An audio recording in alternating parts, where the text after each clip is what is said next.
Welcome to Easy Stories in English, the podcast that will take your English from okay to good and from good to great.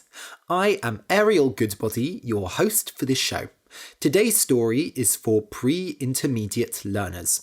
The name of the story is The Last King of the Britons. You can find a transcript of the episode at easystoriesinenglish.com/last. That's easystoriesinenglish.com/last, LAST. There, you can also download the episode as a PDF.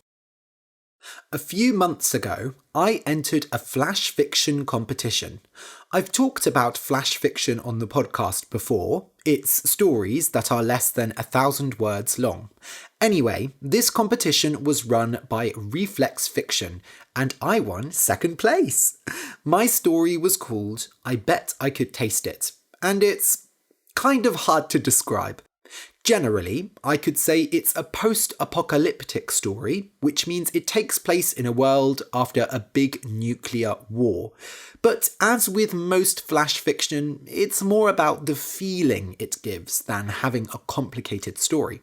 If you'd like to read my piece, you can Google Reflex Fiction, I Bet I Could Taste It, or come over to the transcript at easystoriesinenglish.com/last, where I've left a link to the story.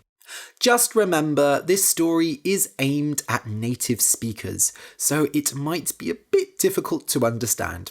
I will probably do a version of the story on the podcast, changing it to intermediate or advanced level and adding some details to make it easier to understand. Anyway, today's story is a traditional Celtic story. The Celts were a group of people who lived in Europe and still do. However, while the Celts originally ruled many parts of Europe, they stopped ruling in the 1st century AD. When someone rules a country, RULE, they are the leader, king, president, and so on. For example, the Queen rules the United Kingdom, although really the Prime Minister has more power. In the past, empires ruled many parts of the world. Anyway, the Celts were divided into many groups. For example, in the UK, the Celts were called Britons, spelt Briton. Confusingly, it's pronounced the same as the name of the country, Britain. Today, we still consider people from Wales, Scotland, Cornwall, and Ireland to be Celtic. But of course, very few people today speak Celtic languages like Welsh or Scots Gaelic. In France, there was a group of Celtic people called the Gauls. You might know them from the comic series Asterix and Obelix, which is about Gauls fighting the Romans. The Romans weren't the only people the Celts fought. After the Romans left Britain, in the 5th and 6th centuries, the Saxons began to attack the Celts. The Saxons spoke Old English, a Germanic language, and it is Old English which became modern English that we speak today.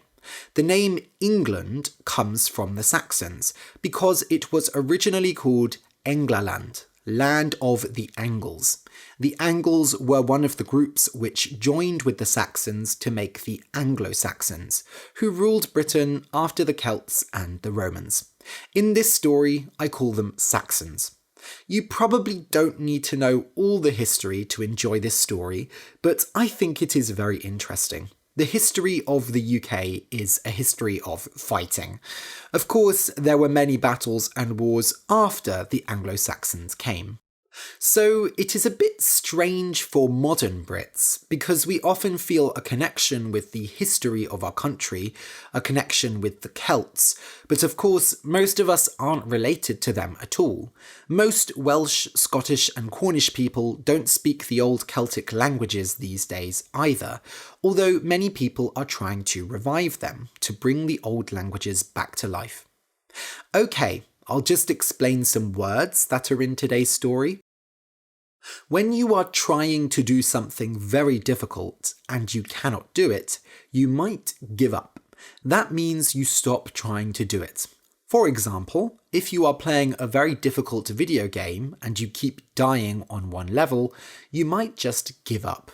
you'll stop playing and go do something else. Or, if you're reading a really long book and you get bored, you might give up. Hopefully, you won't give up on your dreams. But of course, there's nothing wrong with giving up sometimes. We can't always finish everything. Dismount, D-I-S-M-O-U-N-T, means to get off a horse. If you are riding a horse and stop somewhere, you will dismount, get back on the ground. If you are not used to riding a horse, mounting and dismounting can be very difficult. A banquet, B-A-N-Q-U-E-T, is a big meal held for lots of people, like a feast or a party. In the past, kings and queens often had banquets to show how much money they had and how much amazing food they could eat. Actually, in the past in England, it was common for kings to eat so much at banquets that they threw up, vomited, and then they would eat more. Honour, H-O-N-O-U-R, is when you have great respect for someone, you think they are great, and you treat them like a king. If you do someone an honour, you do something to show that you respect them. For example, if a very famous musician wants to show that they respect you, they might do you the honour of performing a private concert for you. Of course, for them to do you this honour, you'd probably have to be a president or someone quite famous. A faerie, F-A-E-R-I-E, also spelt F-A-I-R-Y, is a magical creature. Fairies have wings and can fly around, and fairies can do magic. Sometimes fairies are very small, like the size of your hand, but sometimes fairies are as big as people. In old stories, we often talk about the fairy folk, F-O-L-K.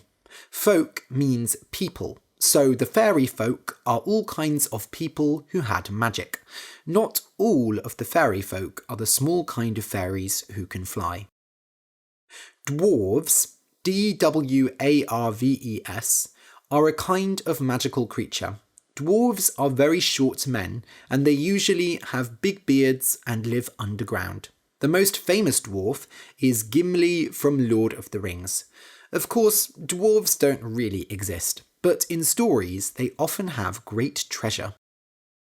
If you take a risk, R-I-S-K, you do something dangerous.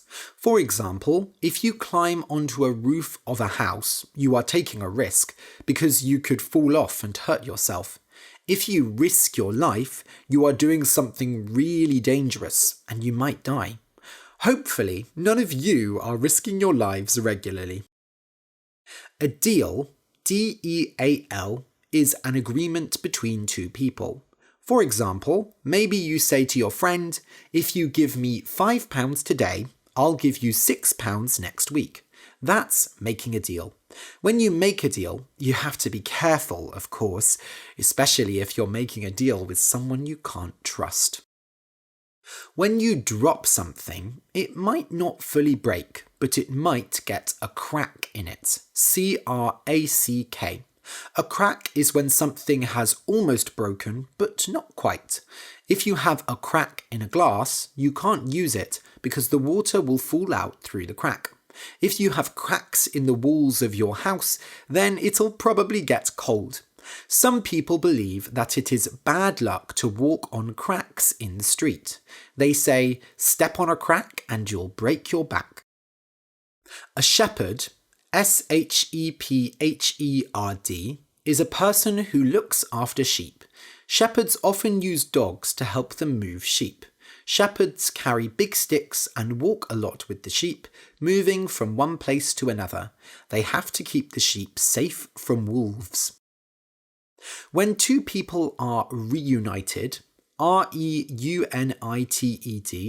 they have not seen each other for a long time and finally can see each other again. These days, immigrants, people who move from one country to another, are often apart from their families for a long time. For example, there are many Polish people who come to work in the UK and send money back to their family in Poland. When they can come home and be reunited with their family, it is a very emotional time. Or, for example, maybe you have a school reunion where you invite all the people you went to school with and you're reunited with people you haven't seen for years. If you enjoy the podcast and want to support me, you can join my Patreon. If you give $2 a month and become a hard worker, then you get exercises with each episode. And for $5, you can be one of my star students and watch my monthly question and answer videos. Go over to patreon.com/easystoriesinenglish and join today. That's patreon.com/easystoriesinenglish. A big thank you to my new patrons, Ricardo Jorge Marquez, Hien Nguyen, Ruslan English, Ilona Liabach, and Martina Gimoska. And a special thank you to my teacher's pet patrons, Vera Kaufmann and Rüdiger Richter. Okay, so listen and enjoy. The last king of the Britons. Long ago, when the Celts still ruled Europe, there was a brave king of the Britons called Herla. He ruled with kindness, and he never gave up in a battle. King Herla was engaged to a beautiful woman called Rhiannon. When they celebrated their wedding, it was a huge event, and people from all the country around were invited. So the king was not surprised when a group of men rode in who he did not recognise. "Hello, friends!" he cried. "Dismount your horses, take off your riding clothes, and come join the banquet. But first, do me the honour of knowing your names and where you come from." When the strange men dismounted, it became clear that they were very short. In fact, they were so short that they couldn't be regular men. They were of the fairy folk. Around the room, people began to talk about them. The fairy folk held great magic, and they were dangerous, but they also gave amazing gifts. Many people would risk their life to get a present from the fairies. "Hello, King of the Britons," said the leader of the fairies. "I am Brogr, King of the Dwarves. I come only for the dwarves and not the other fairy folk. But know that we come in peace." He smiled. "Let us make a deal. We shall join your wedding banquet, and when I get married, you and your men will come to my wedding." The king was very happy. It was an honour to be invited into the land of the fairies. At first, he thought it might be a trick, as everyone knew fairies loved tricks. But if the king of the dwarves wanted to trick him, he would invite him alone. With his men, he would be risking nothing, as they had fought and killed many Saxons. He did not fear men as short as Brogr. "Your deal is a wonderful idea," said Herla. "Come, join the banquet." After the partying was over, when the king sat in bed with his wife, they spoke of the fairy folk and their deal. "Are you sure this is a good idea, my king?" said Rhiannon. "In my country, they tell stories about the fairies. They can trick anyone. They can—" "Don't worry, wife," said Herla. "He may never get married, but let's hope he does, because I am sure we will get great gifts from them. They might give us magic which can help us destroy the Saxons. If they try to trick us, our men will kill them. What can those little dwarves do in battle, really?" A year passed and Herla ruled. He fought many battles with the Saxons and won every one. One day, Brogr and his men came to visit the king, to tell him that his wedding was taking place. So the king said goodbye to his wife, took his best men, and rode off to the land of the dwarves. They came to a big mountain, and Herla wondered if they were going to climb over it. But then a crack appeared in the mountain, and they rode through it. At first it was dark and cold, and the king and his men could see nothing. But then, finally, they came to a place of light and music. The land of the dwarves was beautiful, and the wedding banquet was great fun. They ate and drank and sang, and the fairies gave the men many gifts. Still, the king was worried. He did not want to stay away from his country for too long, as the Saxons often attacked it. But whenever he tried to tell Brogr that they were leaving, someone put a drink in his hand and danced with him. So in the end, they spent 3 days at the dwarves' banquet. When they finally left, Brogr gave the king one more present. "This hunting dog is the best I own. I am giving it to you to guide you home. But be careful. Do not dismount your horses until the dog dismounts by himself." The king thought this was strange, but thanked the dwarf for this one last gift. So they rode out of the crack in the mountain, and when the king turned around, the crack was gone. They rode for a while, and the land looked different. The king couldn't understand. They had only been gone for 3 days, hadn't they? But something had changed. The first man they saw was a shepherd. "Hello, shepherd," said the king. "Bring me news of my queen, Rhiannon." The shepherd looked at them strangely and spoke in a different language. "Well can ye tell this speaks thou?" The men were surprised and very worried. The man did not speak Celtish, but Saxon. "What is happening?" said the king. "How is a Saxon man a shepherd here in Britain?" He spoke a little Saxon, so he asked the man, "What happened to Rhiannon?" The shepherd listened slowly and seemed to understand a little. In very slow Saxon, he told them, "Rhiannon is dead. She existed a long time ago, but not now. Now the Saxons rule this land. We have ruled for 200 years. Herla could not believe it. The Saxons had won the battle, and Britain was theirs. Some of his men were so shocked that they fell from their horses. However, Herla remembered what the dwarf had said. When the men touched the ground, they turned into dust. "We will ride on," said the king. "We will find Rhiannon, because I cannot believe that she has died.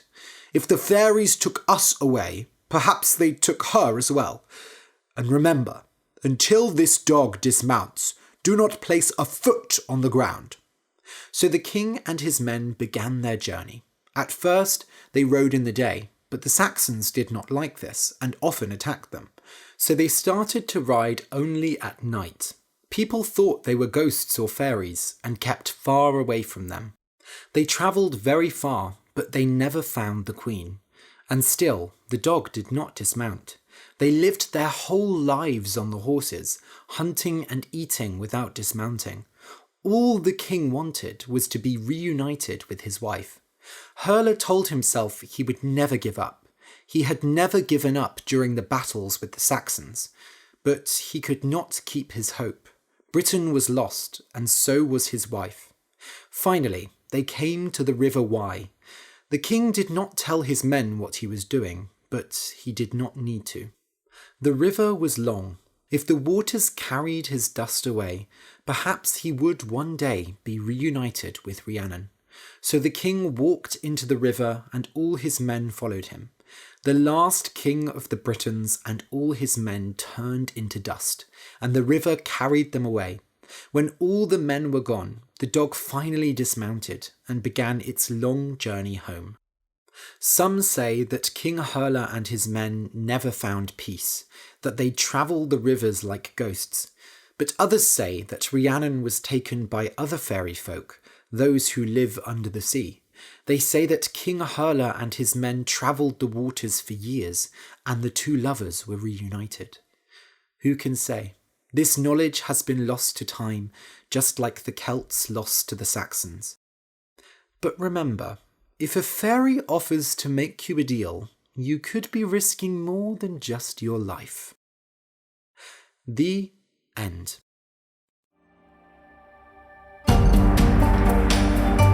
If you enjoyed the story and want to say thank you, you can buy me a coffee on Ko-fi. Just go to easystoriesinenglish.com and click the orange button that says Buy Me a Coffee. Or you can write me a nice review on Apple Podcasts or follow me on Instagram and Twitter @ArielGoodbody. Thank you for listening and see you in 2 weeks.